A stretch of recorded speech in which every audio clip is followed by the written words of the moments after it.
Olá, boa noite a todos. Bem-vindo ao nosso programa Espiritismo na Prática. E hoje a gente vai falar sobre um tema muito interessante, que é um tema que é muito comum em nossas vidas, né? Que é um tema referente a parentes difíceis e desequilíbrios familiares. Será que a gente tem, nossa família, aí, algum parente complicado, algum familiar complicado? Vamos debater sobre isso também hoje. E hoje a gente conta então, com a presença da Lara, novamente aqui no nosso programa. Então, Lara, se apresenta para o pessoal aí, dê sua boa noite aí. Boa noite, Jefferson. Boa Boa noite noite. a todos que estão nos acompanhando aqui no Espiritismo na Prática. É um prazer sempre estar aqui, né, para a gente conversar e aprender junto, né? Que afinal de contas, quando a gente está aqui junto, né, mesmo que virtualmente, né, as nossas vibrações se entrelaçam ali e a conversa é muito boa, né? Então sejam muito bem-vindos mais uma vez. Isso aí, Lara. Então, para começar, então, vou fazer uma breve explicação. Eu queria trazer aqui 3 mensagens que é muito interessante para a gente começar a debater já o assunto, né? Então, essas mensagens, elas são 3 trechos, na verdade, do livro Sinal Verde, né, no capítulo 7, que é Parentes Difíceis, né? Nesse capítulo 7, eu separei, então, 3 mensagens que eu achei muito interessante a gente começar aqui o programa por elas aqui, tá bom? Então, primeira, muitas vezes a criatura complicada que se nos agrega à família traz consigo as marcas de sofrimento ou deficiências que lhe foram impostas por nós mesmos em vidas passadas. A segunda mensagem, nas provações e conflitos do lar terrestre, quase sempre estamos pagando pelo sistema de prestações certas dívidas contraídas por atacado. E a terceira mensagem é: aceite os parentes difíceis na base da generosidade e da compreensão, na certeza de que as leis de Deus não nos relaçam uns com os outros, sem justa causa. Então, a questão familiar, ela é também bastante complicada, né? Bastante complexa no seu intuito, né? Então, eu gostaria que você falasse um pouquinho sobre a questão familiar, né? Como que é constituir família, quais são os laços familiares uns com os outros, né? Seria interessante. É. Jefferson, eu queria começar logo assim citando Paulo, né? Porque Paulo Sim, tem uma frase, gente, que está lá em Timóteo, 1 Timóteo 5,8, que para mim, com respeito à família, ela é essencial, porque Paulo diz assim: mas se alguém não tem cuidado dos seus, e principalmente dos da sua família, negou a fé e é pior do que o infiel. Gente, olha o cuidado que a gente tem que ter com a nossa família. Mas o que é família, né, Jefferson? A gente tem que primeiro entender o que é família, né? O conceito de família. Se a gente for olhar pela questão material, né, é só abrir o dicionário. Lá no dicionário, né? A louca do dicionário, adoro dicionário. Lá no dicionário vai estar assim: família é a organização social constituída por pessoas que possuem laços consanguíneos. Só que o significado de família também pode abranger o conjunto de pessoas que são unidas por convicções ou por interesses, né? Independente da existência de ligação ancestral, né? De ser parente de sangue. Pela abordagem espiritual, aí já é um pouquinho mais diferente, né? Se a gente lembrar lá do Evangelho segundo o Espiritismo, lá no capítulo 14, honra teu pai e tua mãe, no item 8 tem uma belíssima mensagem que é parentesco corporal e espiritual. E Kardec diz assim: os laços do sangue não estabelecem necessariamente os vínculos entre os espíritos. O corpo procede do corpo, mas o espírito não procede do espírito, porque o espírito já existia antes da formação do corpo, porque o espírito procede do Criador, do Pai Celestial, né? E aí ele continua dizendo assim: o Pai não gera o espírito do Filho, fornece-lhe apenas o envoltório corporal, né? Esse corpo de carne. Mas o pai, aí os pais, né? Devem ajudar seu desenvolvimento intelectual e moral para o fazer progredir. Então, gente, a gente já começa a perceber que a questão familiar é um pouquinho mais abrangente do que só essa ligação por afinidade ou ligação de sangue, né? A Joana de Ângeles, né, pela psicografia do Divaldo Franco, no livro SOS Família, é um belo livro, gente, né? Eu aconselho a leitura dele para quem quiser se aprofundar ali na questão familiar, né? Assim também como os livros de Emmanuel e de André Luiz também, que tratam da questão familiar de forma muito assertiva. Mas a Joana de Ângeles vai dizer assim, olha, a família tem as suas próprias leis que consubstanciam as regras do bom comportamento dentro do impositivo do respeito ético recíproco entre os seus membros, favorável à perfeita harmonia que deve vigir sob o mesmo teto em que se agasalham os que se consorciam. Ou seja, ela diz que dentro da família, o que tem que prevalecer é o respeito mútuo entre os seus membros, né? Tem que haver harmonia. Só que muitas vezes não há, né, gente? Por quê? Porque nós vamos entender por quê. Calma que eu vou chegar lá. E o Emmanuel, livro Vida e Sexo, né, aí pela psicografia do nosso querido Chico Xavier, né, ele diz assim: há, pois, duas espécies de família. Olha aí, ele já corroborando, tanto com o dicionário quanto com Kardec. Né? Há, pois, duas espécies de família: as famílias pelos laços espirituais e as famílias pelos laços corporais. E aí o Emmanuel vai dizer que as primeiras, né, pelos laços espirituais, elas se fortalecem pela purificação e se perpetuam no mundo dos espíritos, através de várias migrações da alma, né? Elas são duráveis, são famílias duráveis. E ele vai dizer, já as segundas, né, pelos laços corporais consanguíneos, são frágeis como a matéria e se extinguem com o tempo e muitas vezes se dissolvem moralmente já na existência atual. Olha que interessante que o Emmanuel diz sobre as famílias. Então há essa diferença nítida entre a família espiritual e a família somente consanguínea. Mas de qualquer forma, o que acontece? O Emmanuel, ele explica que todas essas associações existentes, né, que a gente conceitua a família, né, todas essas que existem na Terra, claro, excetuando a humanidade como um todo, nenhuma talvez seja mais importante na sua função de educar e de regenerar o espírito, de retificar o espírito, que é a constituição familiar. A família é o alicerce da sociedade, né? Aí o Emmanuel vai dizer assim, olha, de semelhante agremiação, na qual dois seres se conjugam, atendendo os vínculos de afeto, surge o lar, garantindo os alicerces da civilização. Olha que coisa maravilhosa que o Emmanuel diz. Duas pessoas, um homem, uma mulher, ligados pelos laços de afeto, se unem, têm os seus filhos, constituem o núcleo que é a base da sociedade, que é a família.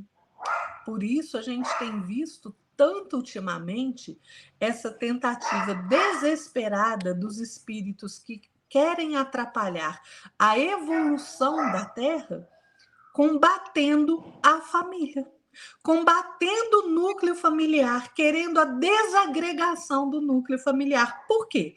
Porque como a família é o alicerce de toda a sociedade, quando você desagrega a família, você cria o caos.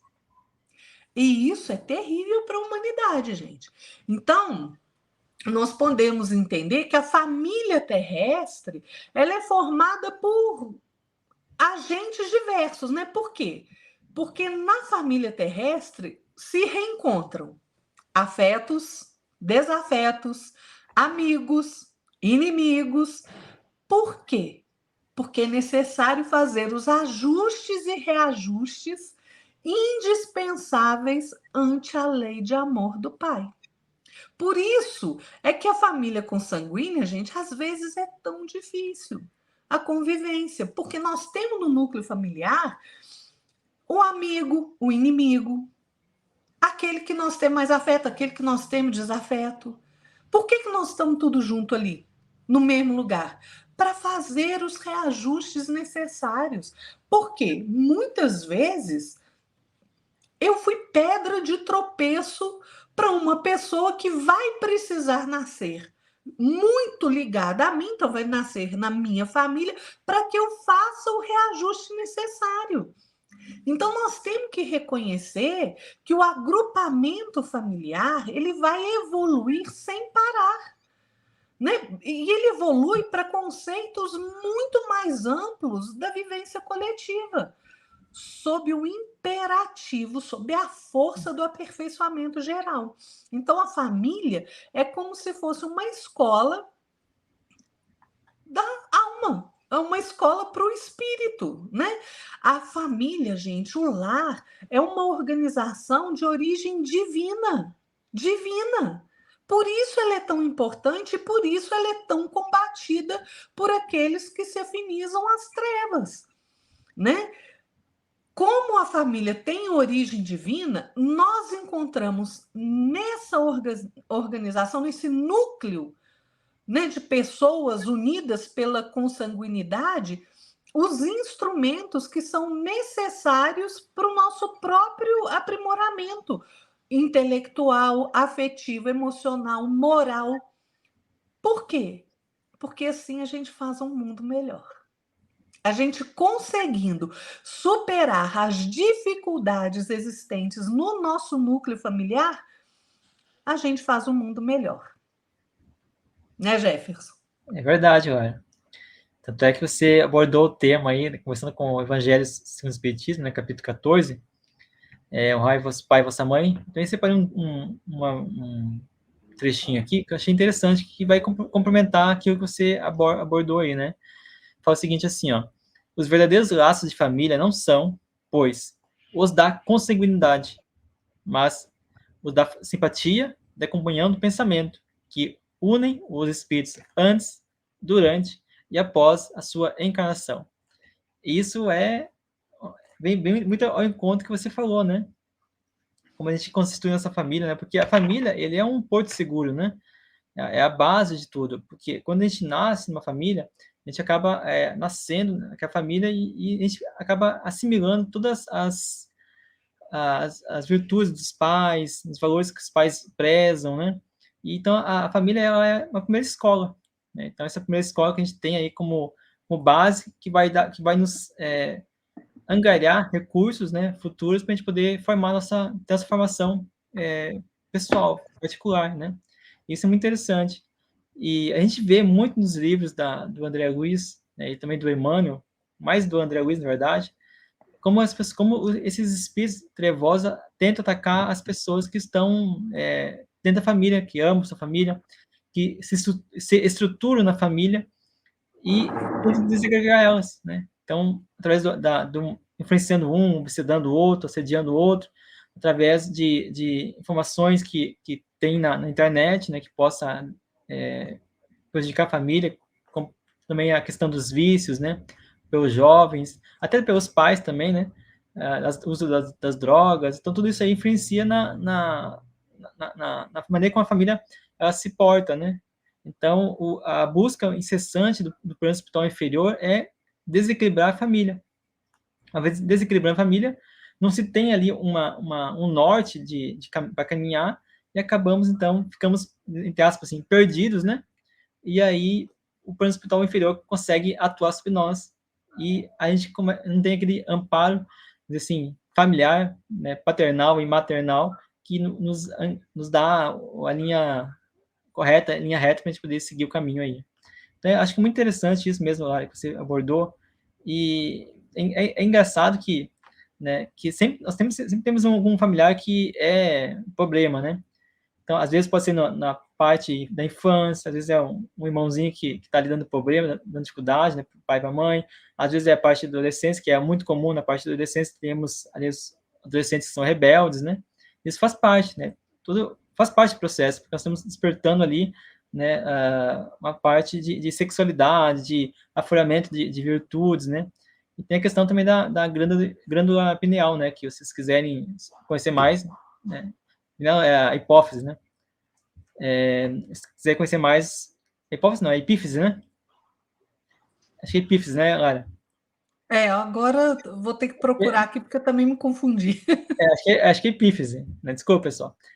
Do livro Missionário da Luz, né? Que é muito interessante. Então, Lara, se você puder falar um pouquinho mais sobre como é constituir essas famílias, como que elas se constituem, como elas se formulam, se é antes da encarnação, se é a questão do passado, como é que a gente pode abordar esse tema aí? Jefferson, aí a gente tem que se atentar, né, para o que Paulo falou, né? Que eu citei lá no início, né? Se alguém não tem cuidado dos seus e principalmente dos da sua família, negou a fé e é pior que o infiel. Por que Paulo diz isso, gente? Né? Por que essas palavras de Paulo têm como foco tanto a família consanguínea quanto a família espiritual, que é constituída pelos laços da fraternidade, do amor verdadeiro, né? O que acontece, gente? Nós precisamos cuidar dos nossos parentes, da nossa família, né? Independentemente de como esse grupo familiar vai estar organizado, né? Ele tem que ser considerado uma parte, né? Uma célula da família universal que é a humanidade, né? A família é o menor núcleo que corresponde ao maior, né? O micro que corresponde ao macro, né? A família é aquele círculo de convivência pequeno que na verdade ele reflete na humanidade, que é o macro como um todo. Então, se a gente entender essa questão, né, tiver em mente essa questão, nós vamos entender que os deveres e os cuidados que a gente destina à família consanguínea são tão importantes quanto os vínculos que a gente tem com a nossa família universal, gente. Qual é a nossa família universal? A sociedade, né, que a gente mantém ali à custa da união social. Né? Vou lembrar de Paulo, mais uma vez, que Paulo disse assim: porque nenhum de nós vive para si. Nós não vivemos exclusivamente para nós, gente. Nós vivemos e evoluímos nessa interação de uns com os outros. Né? Ninguém é uma ilha. Ninguém está ali sozinho, ninguém evolui sozinho. A gente só evolui nessa interação de uns com os outros. O homem é um ser social, né? E o Emmanuel, aí entrando nessa questão mais da composição da família, o Jefferson, o Emmanuel, ele tem uma frase que eu acho muito perfeita, porque ele fala que a casualidade não se encontra nos laços da parentela. Ou seja, não existe acaso. Chico Xavier falava assim: você está no lugar certo, na família certa, que você precisa atuar para a sua evolução. Não tem acaso, gente. Cada um de nós está na família que deve estar, porque são reflexos do nosso passado, né? O que acontece, gente, é que assim, esses princípios sutis da lei cósmica de amor do Pai, elas funcionam inclusive nas ligações consanguíneas, né? Então, nem sempre os laços de sangue vão reunir os espíritos, ali, as almas que têm afinidades, né? Frequentemente ao contrário, né? Pelas imposições consanguíneas, grandes inimigos, grandes desafetos são obrigados a viver sob o mesmo teto, na mesma casa, dividindo o mesmo espaço. Aí a gente vê, né?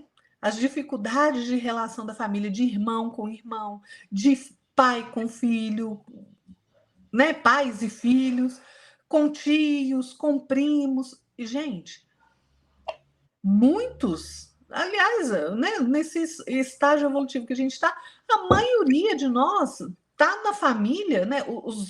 Grande número de pessoas no grupamento familiar está ali porque são desafetos, porque são inimigos mesmo. E o Emmanuel diz uma coisa muito interessante. Ele fala assim: olha, é razoável sugerir-se uma divisão entre os conceitos de família e parentela. Aí eu acho fantástico. Sabe por quê?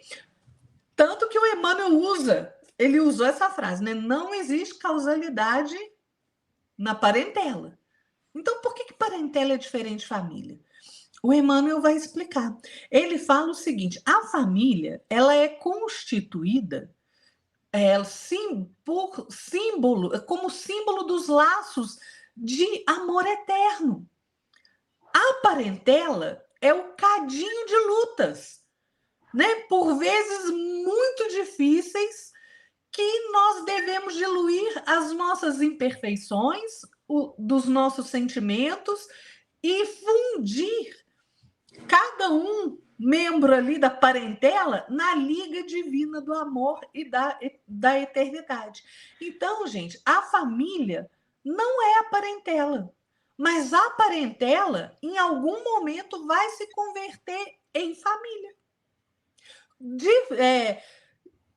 Superadas as dificuldades da parentela, ela vira família. Por quê? Porque se você supera as dificuldades de relacionamento, se você compreende a necessidade que você tem de amar o outro, aí você supera essas questões, você paga os débitos que você tem, e aí você passa a se ligar a essas pessoas por laços de amor verdadeiro. Então ela deixa de ser parentela para ser família. E eu acho essa definição do Emmanuel muito bacana, porque você vê, ele distingue família e parentela. Então, quem é a nossa família? São aqueles que são ligados a nós por laços de amor. Nem sempre na nossa família a gente consegue amar o irmão. A gente tem dificuldade de amar o pai ou a mãe, ou um tio ou um primo. Mas a parentela é esse caldeirão, né, de gente no mesmo lugar que precisa superar as suas dificuldades, precisa superar as suas imperfeições, as suas aversões de sentimento, de emoção. Né? Isso é muito interessante. Então, os membros da família, eles são naturalmente impelidos pelas causas do passado a se reunir no presente. Gente, tudo está sob a égide da lei de causa e efeito, né? Então, é indispensável que a gente entenda isso. Para quê? Para que a gente possa pagar os nossos débitos com alegria, sem reclamação, sem vitimização, sem rebeldia, né? Porque a gente pagando com alegria esses débitos que nos ligam uns aos outros pelos laços da família consanguínea, nós vamos liquidar as nossas dívidas, não só para com esses espíritos que são nossos parentes nessa encarnação, mas também para com a humanidade. Por quê? Porque o que acontece na família reflete na humanidade, gente. Tudo que acontece no microcosmo reflete no macrocosmo. Então, se eu consigo superar essa questão de desavença, desafeto, desamor com os parentes, com a parentela, eu vou estar também contribuindo para a melhoria da sociedade como um todo. Então, não adianta, gente, não adianta fugir dessas pessoas que são nossas credoras, né? E que estão ali respirando o mesmo ar que nós no mesmo teto, né? Sob o mesmo teto. Não adianta fugir, não adianta esconder debaixo da cama, dentro do armário, não adianta. Nós temos que resolver essas questões, né? Por quê? Porque o tempo é implacável, gente. Demore o quanto for. Pode ser nessa encarnação, na outra, na outra, na outra. Você pode teimar o quanto você quiser. Mas o tempo é implacável. Pode demorar séculos e séculos, mas ele vai nos constranger a liquidação de todos os compromissos do passado. Uma hora você vai ter que se reajustar, né? E aí, eu sempre me lembro, quando eu falo disso, de Jesus nos orientando, né? Nos advertindo. Concilia-te com teu inimigo enquanto está com ele no caminho. Por quê, gente? Porque depois pode ser que a gente vai demorar muito tempo para ter oportunidade de liquidar esse débito. Pode demorar muito tempo e você não vai ficar livre dele, você vai ter que se reajustar, você vai ter que pagar, você tem que liquidar essa dívida. Então é melhor a gente compreender logo que é preciso que a gente se reajuste com a nossa família do que a gente deixar isso para depois e aquilo vai ficar ali nas teias do tempo, do destino, até que você resolva, né, parar de rebeldia e fazer o devido reajuste. Então, a família é um grupo de pessoas reunidas com a finalidade de se ajudarem, né? São espíritos que devem aprender a amar e a perdoar na convivência diária. E isso é o mais importante, porque na maioria das vezes, gente, a gente não encontra essa harmonia na família. É muito difícil ter uma família harmoniosa, né? As famílias geralmente elas são marcadas ali por conflitos frequentes, por brigas entre irmãos, separação dos pais, discussões, né, entre sogra e genro, né, aquela confusão toda. As famílias abandonam seus idosos, né? E aí, muita gente fica assim, nossa, por que fulano separou, né? Parecia que vivia tão bem. Nossa, você viu o que aconteceu com outra? Abandonou os pais, botou os pais no asilo, né? Por que isso acontece, gente? Porque falta o entendimento dessa problemática da família sob a ótica espiritual. Porque na maioria das vezes, né, na maioria desses casos, esses relacionamentos conturbados são de espíritos que se prejudicaram uns aos outros em reencarnações anteriores, né? Foram inimigos e agora eles estão se reencontrando. E estão unidos não pelo afeto, não pela afinidade, mas eles estão unidos para que eles tenham a oportunidade bendita de reconciliação, para que eles enfrentem as dificuldades para se harmonizarem. Por quê? De forma até inconsciente, eles guardam a mágoa do passado. Nós guardamos, gente. Inconscientemente, a gente às vezes sente aversão de uma pessoa sem nem saber por quê. Quando isso acontece, você pode ter certeza, você tem um débito com aquela pessoa é sua credora, você tem que se reajustar com ela, tem que superar essa questão, né? Daí acontecem tantas desavenças, né, Jefferson, que perturbam tão facilmente a vida familiar, né? É verdade, Lara. E muito interessante o que você falou, né? Você abordou referente à questão familiar, né? Das desavenças, né? Realmente, muitas das desavenças vêm do passado, né? Não necessariamente do presente, mas do passado. E que é a oportunidade que Deus nos dá de a gente se reajustar, de a gente poder... Porque, assim, o intuito de Deus é trazer sempre o amor, né, entre duas pessoas, entre o relacionamento de duas pessoas. E esse relacionamento não necessariamente é pai e mãe, filho e filha, pai e filho, filha e mãe. Não, pode ser entre primos, né, entre tios, né? Então, em geral. Então, o intuito de Deus trazer uma pessoa para dentro da família é que a gente se ajuste com ela, e se a gente não tem nenhum débito com ela, que a gente amplie, né, os laços afetivos que a gente tem com ela. Então, isso é algo muito interessante. E acho que assim, tem um texto aqui do Sinal Verde também, né, capítulo 6, Experiências Domésticas, do André Luiz, né? Fala o seguinte aqui, ó.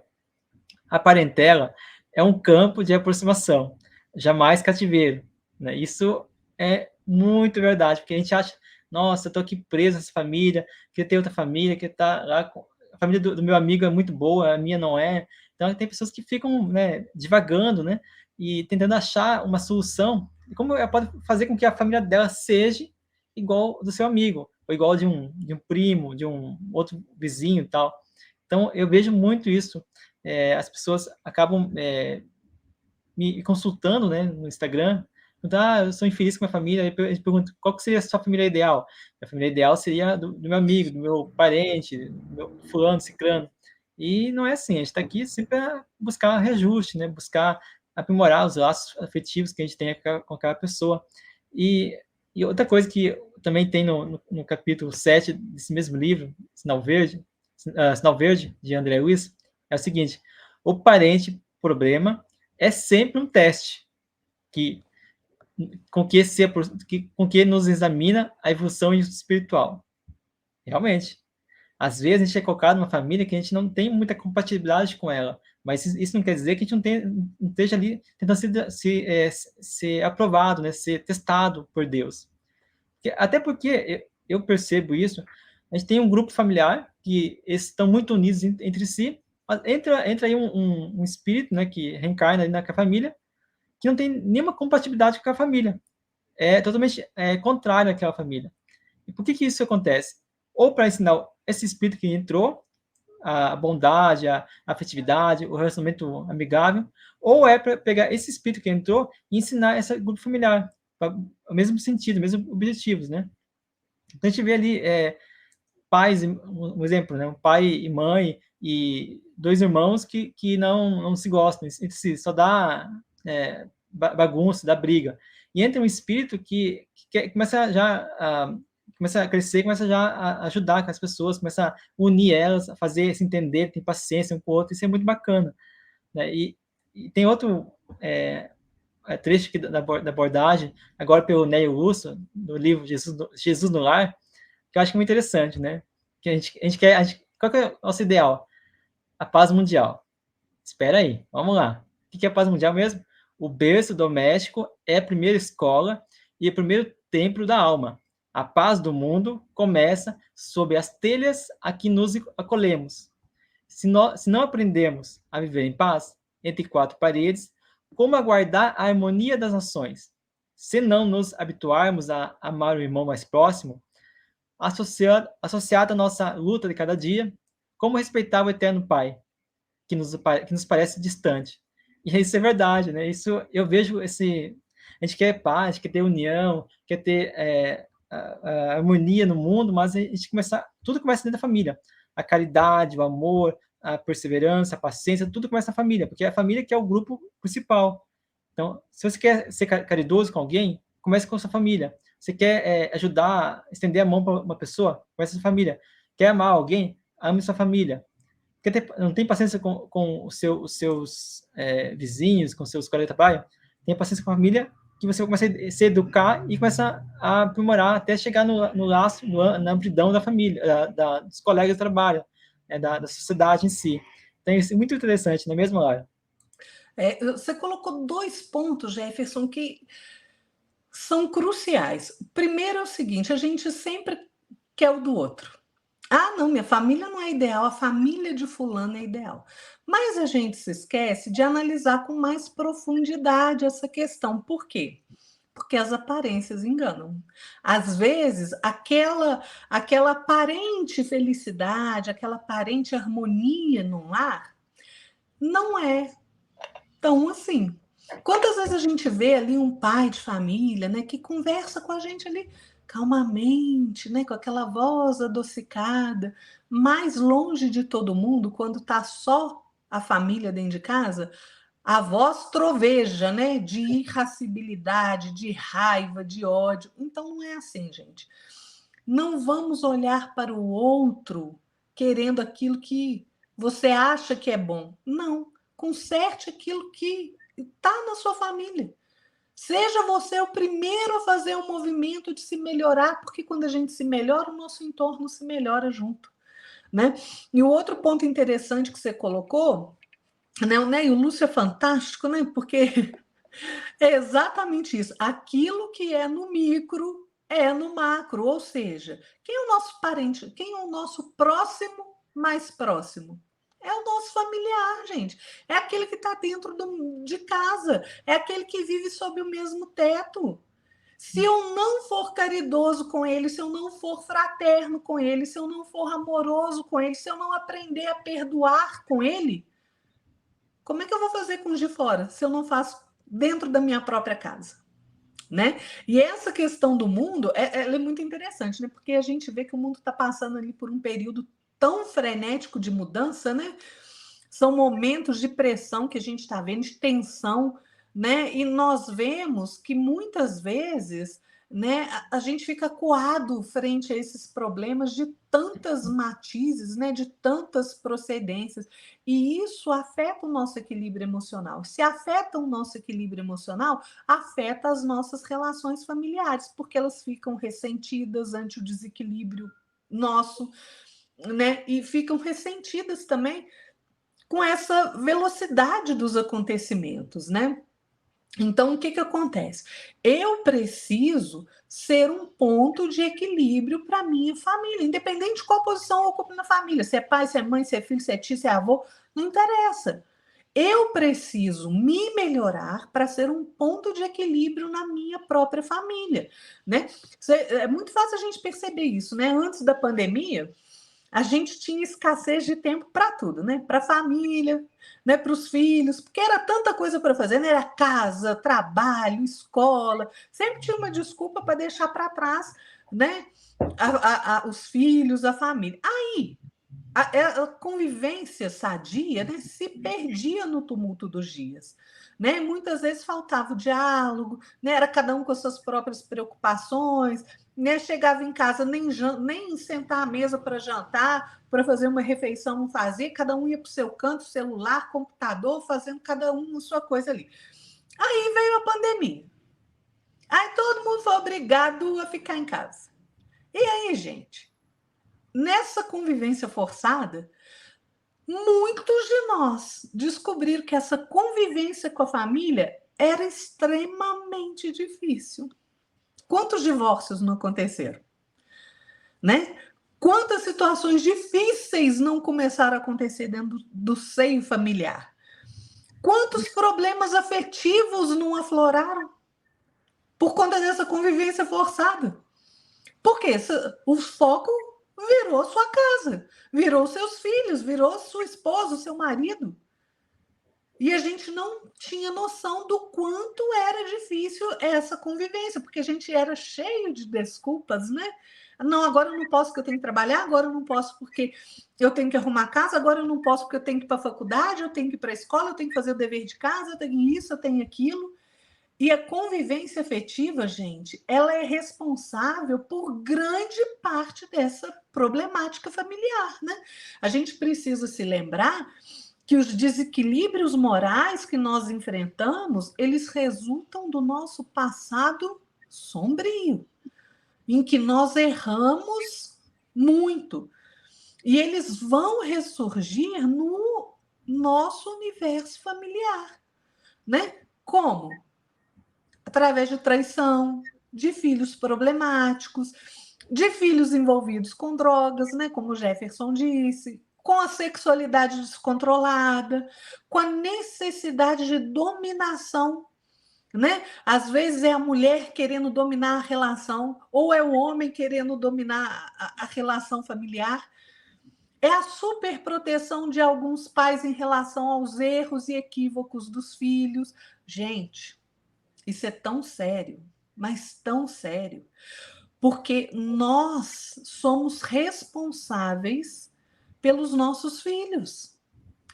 E se nós comungamos com o erro dos filhos sem a devida correção, se nós somos ferramenta de descaminho para os nossos filhos, gente, o preço é muito alto a pagar. Quer ver? Chega o seu filho da escola em casa com um lápis de cor que não é dele. Aí você vira e fala assim: não, não, não, deixa isso aí, deixa para lá, não fala nada e pronto. O que o seu filho está aprendendo? Que ele pode fazer o que ele quiser, que não tem consequência alguma. Qual seria o correto de você fazer? Ou Pedrinho, vem cá, vamos lá na escola agora, bota a criaturinha dentro do carro, faz ele devolver lá para a professora, lá para a direção, fala, isso aqui não é meu, eu peguei inadvertidamente, tem que achar o dono. Aí você está ensinando para o seu filho que ele não pode pegar aquilo que não é dele. E que tem consequências se ele pegar. Ele tem que ir lá e reparar o erro. Essa é a função dos pais. Encaminhar os filhos bem encaminhados no caminho ético, moral, intelectual, emocional, espiritual. Então, gente, isso tem consequências desastrosas, porque você está influenciando na evolução daquele espírito que você deveria orientar. Aí você está descaminhando ele. Olha que grave é isso. Então, isso vai abalando o alicerce familiar, que tem que ser pautado não pelo desequilíbrio, mas pelo equilíbrio, né? O Jefferson citou aí o livro Sinal Verde, né, do André Luiz, pela psicografia do Chico, e essa mensagem, Parentes Difíceis, no capítulo 7, todo mundo devia ler, todo mundo. Né? Eu vou repetir aqui o que o Jefferson disse. Aceite os parentes difíceis na base da generosidade e da compreensão, na certeza de que as leis de Deus não nos enlaçam uns com os outros sem causa justa. Tudo está certinho, gente. A gente está na família que a gente deveria estar. Né? Aí o André Luiz fala assim: o parente problema é sempre um teste com que se nos examina a evolução espiritual. Então, aquele filho que, às vezes, por mais que você oriente para o bem, passa a roubar, passa a ter uma vida de crime, esse parente problema, ele é um teste para você. Aquele que se descaminha pelo uso de droga. Então, gente, essa parentela é nossa para a gente cuidar e superar as dificuldades. Né? A gente tem que se atentar, muitas vezes, né, Jefferson, para o fato de que aquele parente difícil, aquele parente complicado que está na nossa família, ele traz com ele marcas profundas de sofrimento e, às vezes, até mesmo de uma deficiência, de uma doença, que foram impostas por nós mesmos em outras oportunidades, gente. E aí a gente não pode exigir dos nossos familiares um comportamento que seja igual ao nosso. E aí eu vou abrir um adendo aqui, né? Nem dos nossos familiares, só de qualquer pessoa. Por quê? Porque cada um de nós, eles se caracteriza pelas vantagens ou pelos prejuízos que nós vamos acumulando no nosso próprio espírito através das diversas experiências que nós vamos vivendo. Então, o que acontece com esses parentes difíceis? Não adianta você afastar da sua convivência aquele parente de trato difícil, que é irracível, né? Aqui em Minas a gente fala que é bronco. Não adianta. Sabe por quê? Porque a gente precisa quitar os nossos débitos com eles, porque esse foi o motivo para a gente nascer na mesma família. Caso contrário, gente, a gente só está aumentando os nossos débitos. Né? Quantas vezes a gente vê na família ali aquele tio que ninguém quer chamar para festa, que ninguém quer conversar, né? Que todo mundo, ai meu Deus, lá vem o chato. Se você enxerga chatice nele, é porque você tem a chatice dentro de você, tá? Sinto te informar. Porque a gente só enxerga no outro aquilo que a gente tem dentro de nós. Então, a gente tem que ter muito cuidado ao falar assim, nossa, lá vem aquele chato, lá vem aquele ignorante. Cuidado, porque você está olhando no espelho. Você está olhando no espelho. Então, a gente tem que tem que prestar muita atenção nisso. E também tem a questão, igual eu falei, né, daqueles parentes que nascem, às vezes, com uma deficiência, com alguma doença, né? Essas doenças que são difíceis, né? Um autismo, uma deficiência mental, alguma necessidade especial, né? Aquele parente que demanda cuidado o tempo inteiro, né? Por uma questão de saúde. Então, o André Luiz, ele nos alerta, viu, gente? Quanto a isso, ele fala assim, olha, não tente descartar os parentes difíceis com internações desnecessárias em casas de repouso, à custa de dinheiro, porque a desvinculação real virá nos processos da natureza quando você houver alcançado a quitação dos próprios débitos ante a vida maior. Então não adianta, gente. Não adianta fugir do reajuste, porque ele vai nos realcançar, ele vai nos alcançar a qualquer momento.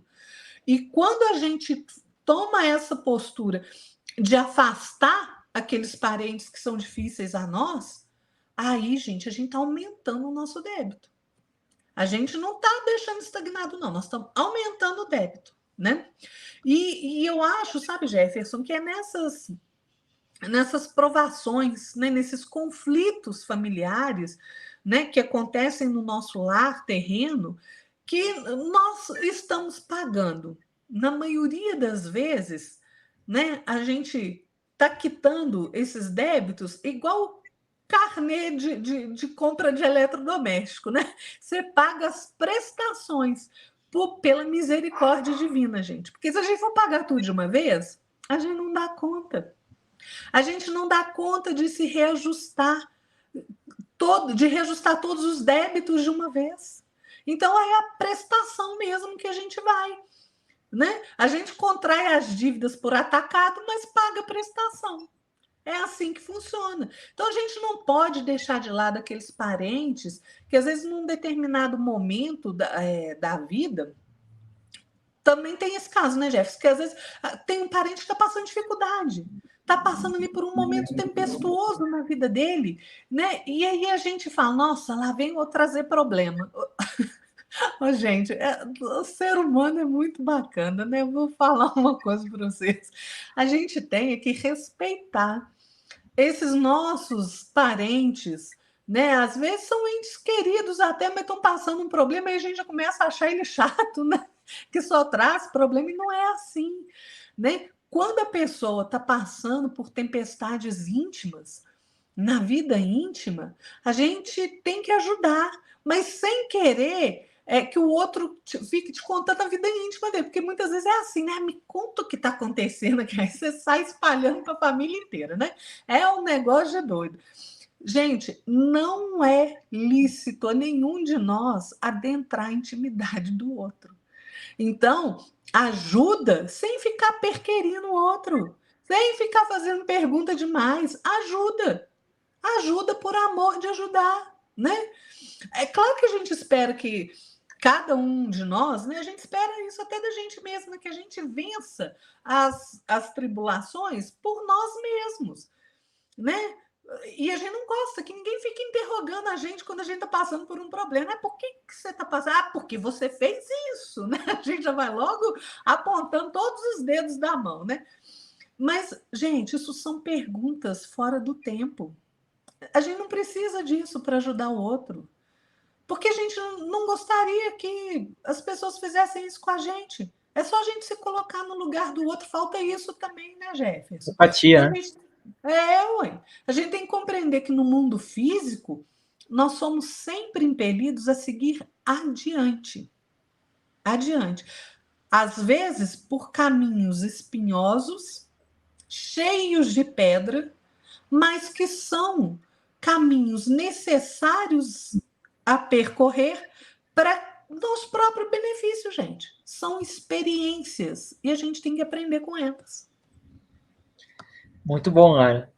E complementando a questão que você falou sobre o pai e a mãe, né, que cuidam dos filhos, os filhos cuidam dos pais, eu acho que é muito interessante que a gente tenha responsabilidade, porque se os pais, ao gerar a gente, ao criar a gente, né, desde a infância até a adolescência ali, suando o trabalho, se dedicando à sua família, fazendo bem, trazendo a comida, o alimento, os recursos que são necessários, essenciais, como a roupa, né, a água, a luz, o material escolar.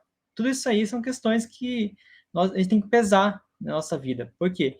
Quando lá na frente eles forem idosos e precisarem da gente, agora é a vez da nós cuidarmos deles, ou seja, a gente retribuir todo o esforço, todo o empenho que eles tiveram conosco lá na parte da infância, da adolescência, a gente tem que retribuir para eles. Por quê? Porque não acho justo, na minha opinião, que a gente, pai e mãe, passem dificuldades por causa de nós, dando o bom e o melhor para a gente, naquilo que eles podem, nessas possibilidades. E a gente, lá no futuro, né, quando estiverem velhos ali, estiverem já com alguma doença, ou estiverem cadeirante, ou com Alzheimer, alguma coisa, a gente não retribui o amor e o carinho e a atenção que a gente recebeu deles na período da infância. Eu não acho justo isso. Acho que justo que a gente tem que retribuir sempre. A gente se colocar no lugar deles. Por exemplo, eu sempre uso a empatia, né? Sempre procuro usar a empatia com as pessoas. Se eu hoje estou bem, eu sei que estou bem de saúde, tem alguns probleminhas ou outros, mas a gente está bem de saúde. Lá na frente, se eu precisar de ajuda, quem que vai me amparar? Quem vai me amparar vai ser os filhos, vai ser as pessoas que gostam de mim. Então, acho que nós temos que retribuir, temos que fazer um esforço para poder retribuir todo o trabalho que o pai e a mãe tiveram conosco no passado. Então, isso que você colocou também sobre colocar o idoso numa casa de repouso, eu também não acho justo. Por quê? Porque as pessoas, o pai e a mãe, eles querem estar com você, eles vão se sentir muito melhor com você e vão estar muito melhor, bem assessorados com você do que com as pessoas estranhas que ele talvez não reconheça. Tem Alzheimer, tem alguma doença que ele não consegue fixar na memória, né, as pessoas que estão à sua volta. Então, ele vai ficar ali chateado, porque é uma questão que se o pai, o velho, né, o velhinho, a velhinha, não tiver filho, não tiver ninguém familiar que possa amparar eles, tudo bem.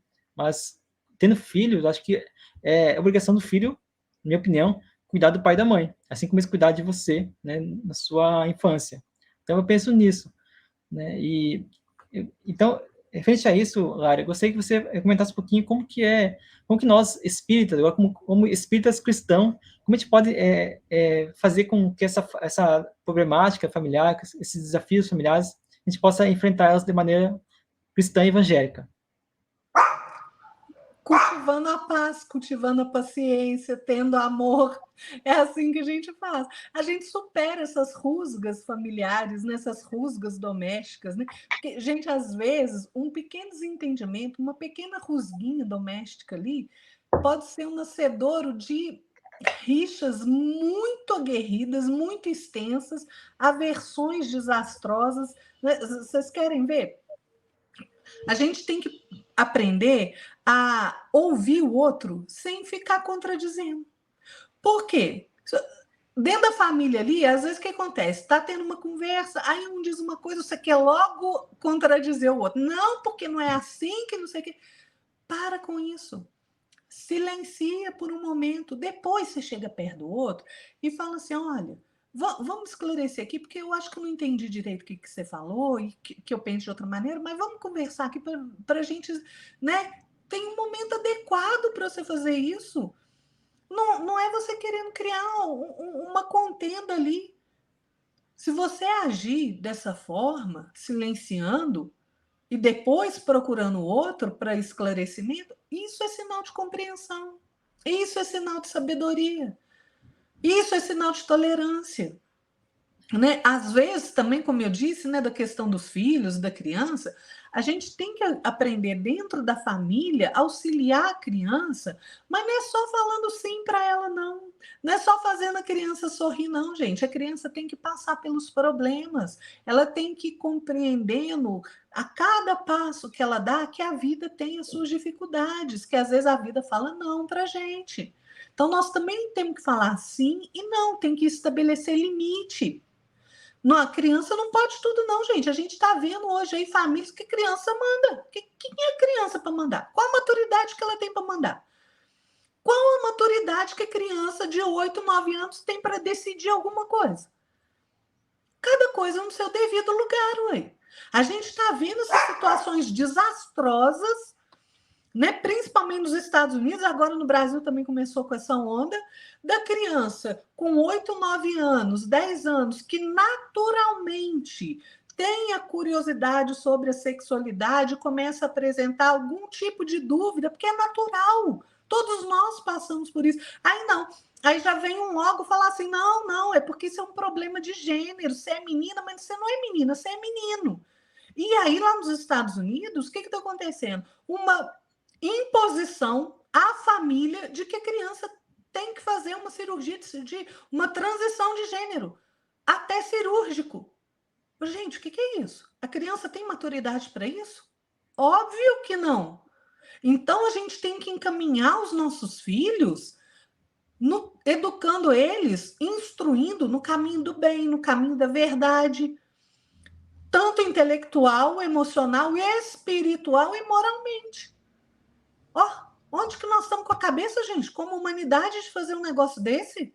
Que coisa mais temerária, né? A gente precisa ficar também, Jefferson, evitando criticar, sabe, aquele detalhe, aquele pormenor que é menos agradável no nosso ambiente familiar, né? Porque tem gente que tem essa mania, porque fulano vive fazendo isso, o meu filho vive fazendo. Para com isso, gente. Você não tem que ficar falando da sua intimidade, não. A gente tem que cooperar em silêncio para que essas questões que são desagradáveis sejam superadas e desapareçam. É preciso que a gente aprenda a silenciar nas questões que são mais críticas, mais cruciais na família. Por quê? Porque às vezes você vai estar impedindo uma explosão de conversa inútil e ofensiva, né? Quantas vezes está ali sentada ali as pessoas, aí você toca num ponto que é sensível para o seu familiar. Aí pronto. Aí já vira um inferno na Terra, né? Porque aí é briga para todo lado. Para que isso? Aprenda a silenciar, gente. Para de reviver os maus entendidos.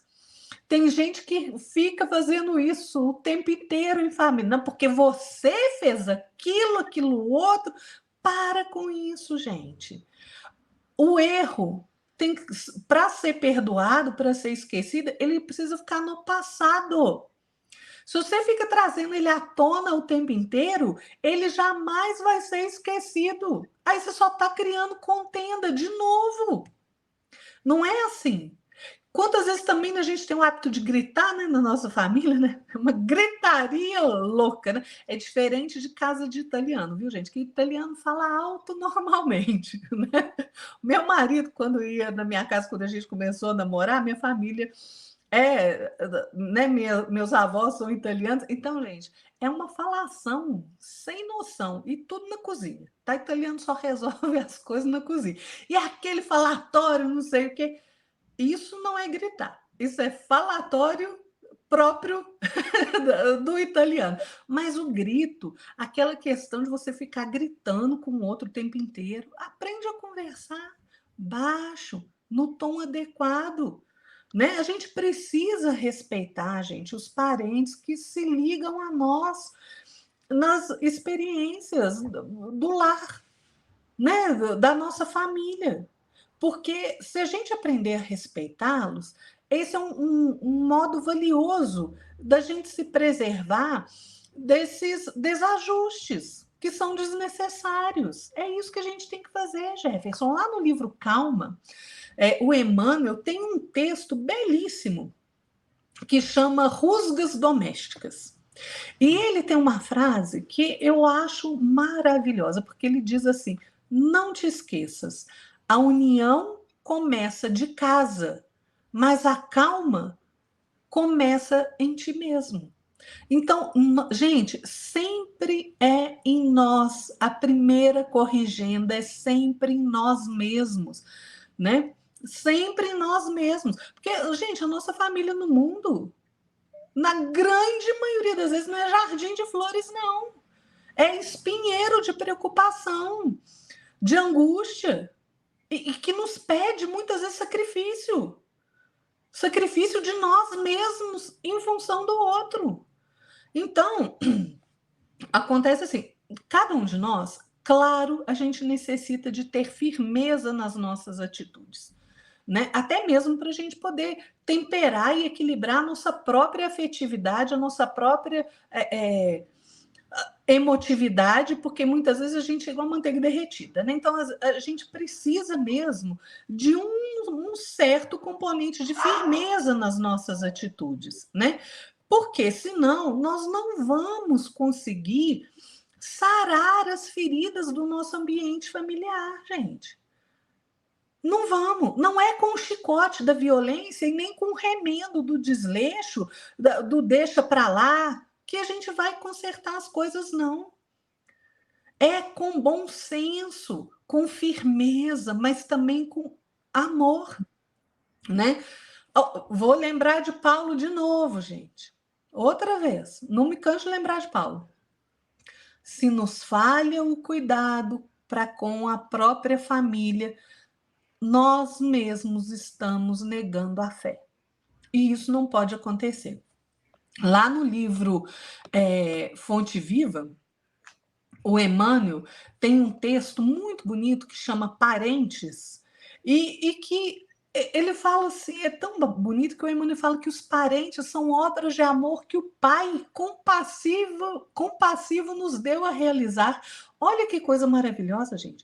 Então, é por isso que a gente precisa ajudar uns aos outros, através de cooperação, através do amor, através do carinho, né? Através da firmeza também. Né? Para quê? Para que a fraternidade, o equilíbrio, a harmonia se instale no nosso lar, na nossa família. E como que a gente faz isso?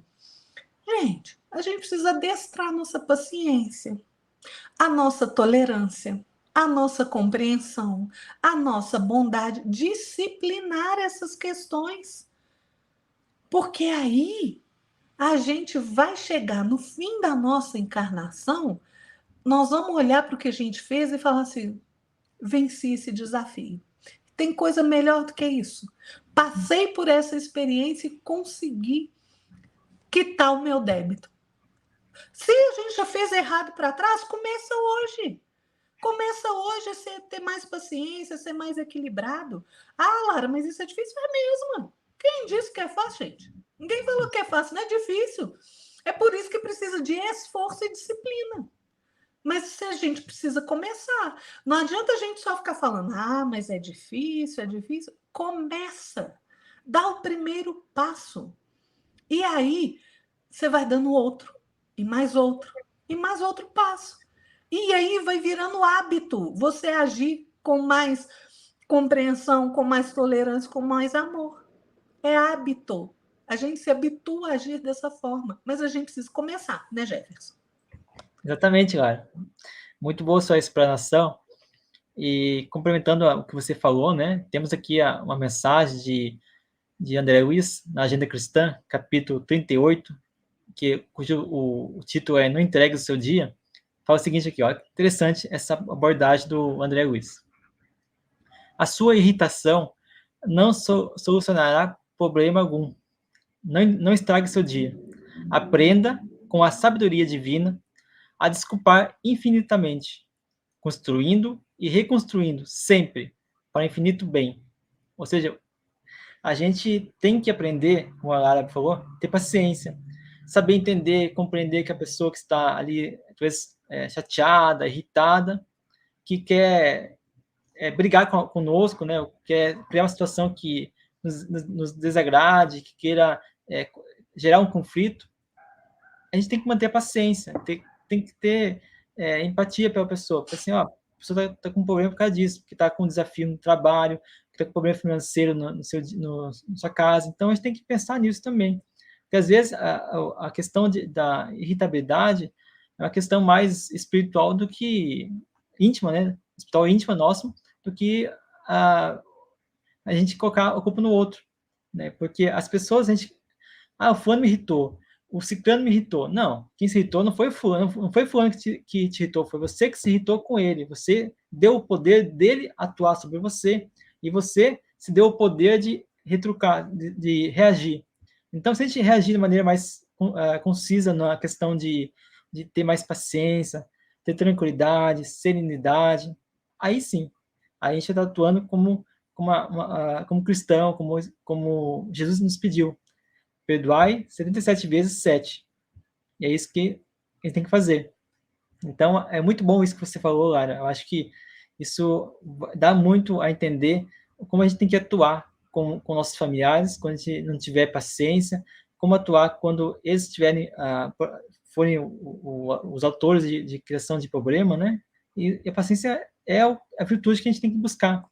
Tendo paciência, a gente desperta ali a humildade, desperta outras virtudes, outros valores, né? Que é muito interessante. E para a gente, então, ir para a parte da final do programa, isso é interessante, Lara. Jefferson, deixa eu só complementar uma coisa que eu esqueci de falar e eu me lembrei agora, que é o seguinte, que você falou espiritual aí, eu lembrei. Gente, a nossa espiritualidade também é fonte de conflito, viu? Sabe por quê? Porque na nossa manifestação de espiritualidade, dentro do nosso seio doméstico, do nosso lar, pode acontecer conflito.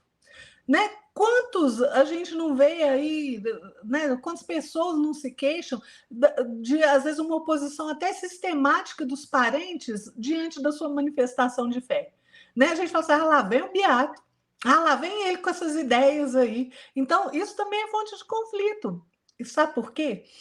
Porque quando nós nos propomos a seguir Jesus, é preciso que a gente abandone essa esfera de maledicência, de incompreensão, de intolerância dos nossos parentes. Aí eu vou falar igual o Emmanuel, da nossa parentela, né? Porque o nosso familiar, que são os laços de amor, eles não fazem isso, mas a parentela faz, né? E a gente precisa pautar, então, os nossos atos na execução do dever a ser cumprido, né? Para conosco e para com a espiritualidade, sem esmorecer, gente, na exemplificação, né? Porque a gente às vezes prega tolerância, e alguém vem falar com a gente já despeja cobras e lagartos em cima do outro, né? Não é assim. É pela nossa exemplificação de compreensão, de pacificação, de tolerância, né? Porque só assim nós vamos conquistar o direito de participar da maior família, que é a família de Jesus. Isso aí. E acho que é interessante também, né, Lara, que você comentou, que tem até aqui um texto aqui que eu quero procurando aqui, né, para falar, que é aqui, ó. É do Sinal Verde, capítulo 3, no recinto doméstico. Antes de falar do trecho, você fala, convidar vocês a estudarem essa obra, Sinal Verde, do André Luiz, principalmente o capítulo 3 ao 11, que reflete o tempo que a gente está falando hoje, né? Da família, do grupo familiar. Então, vamos lá, então. Antes de observar os possíveis erros ou defeitos do outro, vale mais procurar as qualidades e dotes superiores para estimulá-los ao desenvolvimento justo. E isso é interessante, porque a gente procura no outro os defeitos. Quando o outro tem um dote, tem uma virtude superior à nossa, a gente acaba ficando com ciúme, com inveja. Isso nos faz repelir essa pessoa. Ah, não, essa pessoa aí, ela é muito exibicionista, ela é muito pompuda, né, muito narizinho para cima. Às vezes o chato é nós mesmos, como a Lara falou. Nós somos chatos.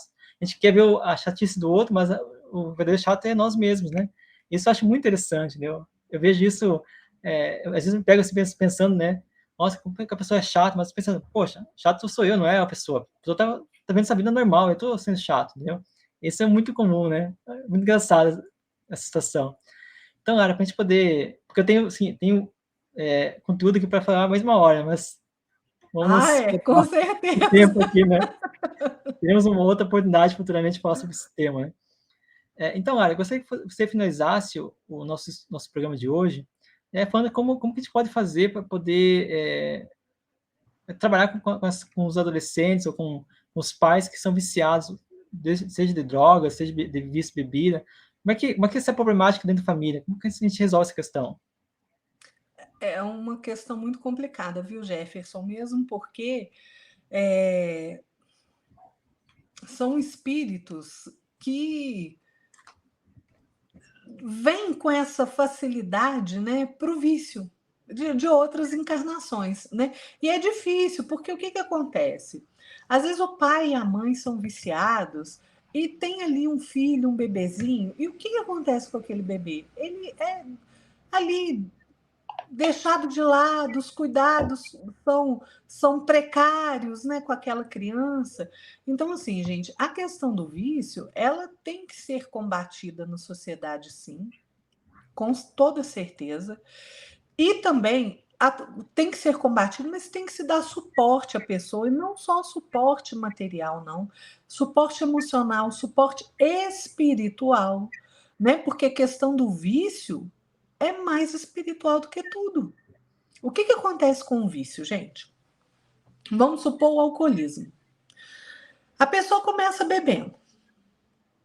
Bebe, vai um dia no botequim, bebe uma dosezinha ali de cachaça antes de ir para casa.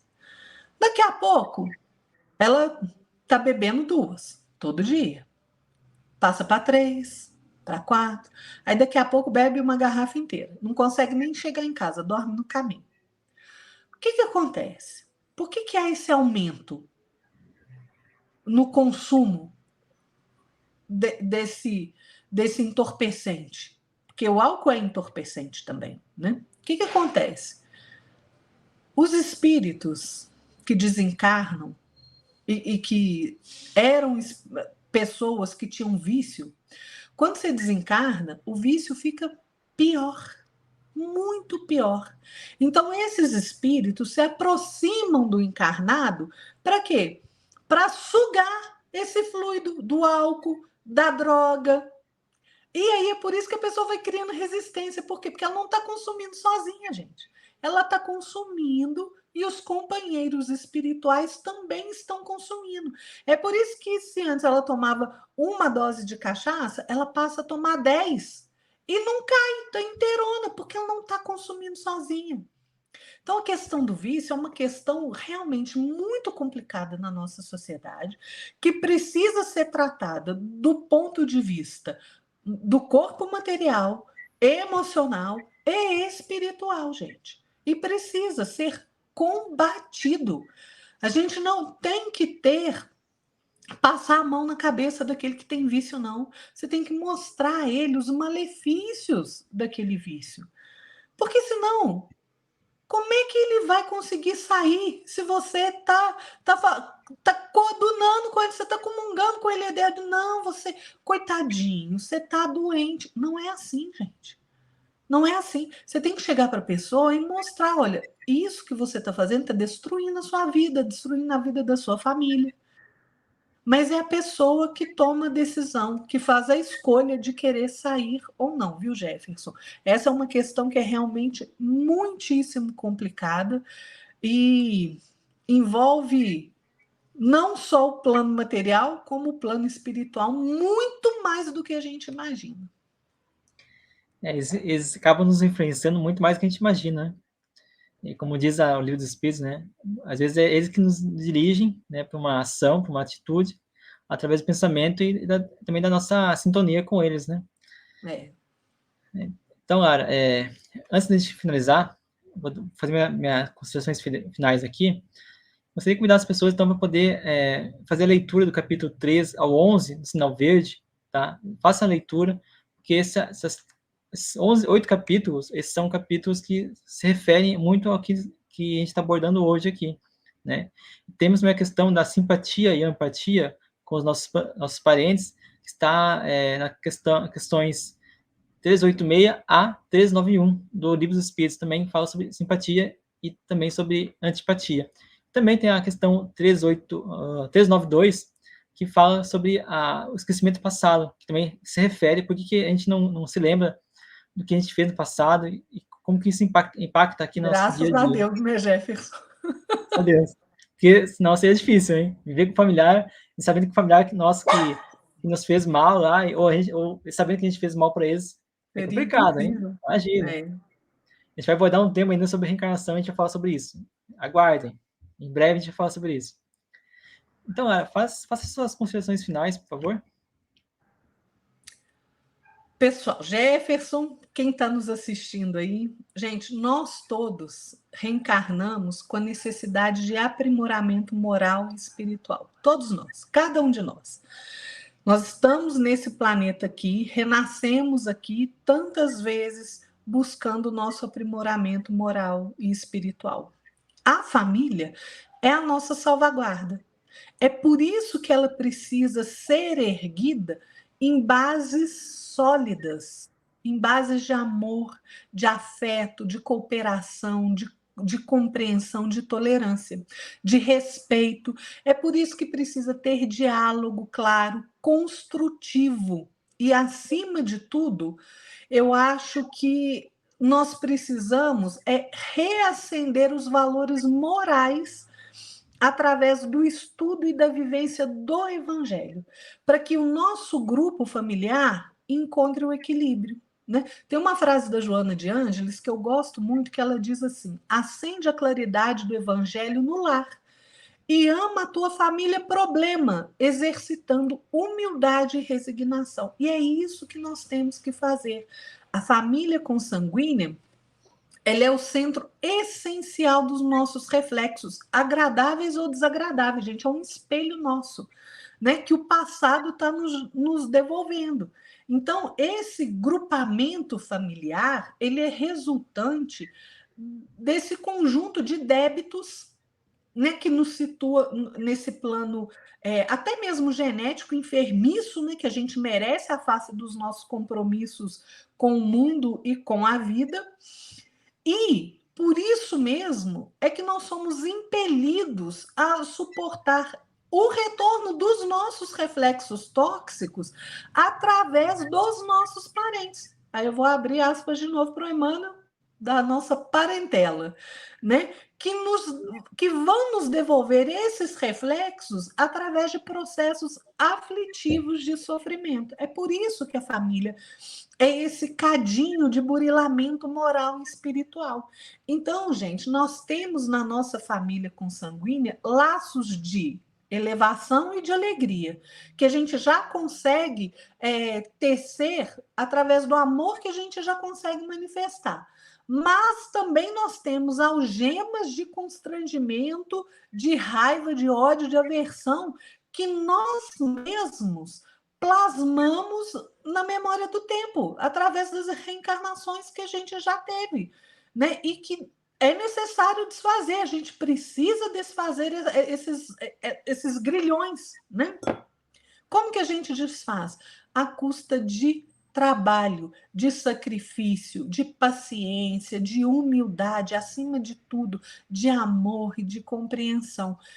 E fazendo isso, a gente consegue promover uma nova produção de reflexos espirituais melhores, mais saudáveis, que vão anular os efeitos da nossa conduta delituosa anterior, conturbada e infeliz.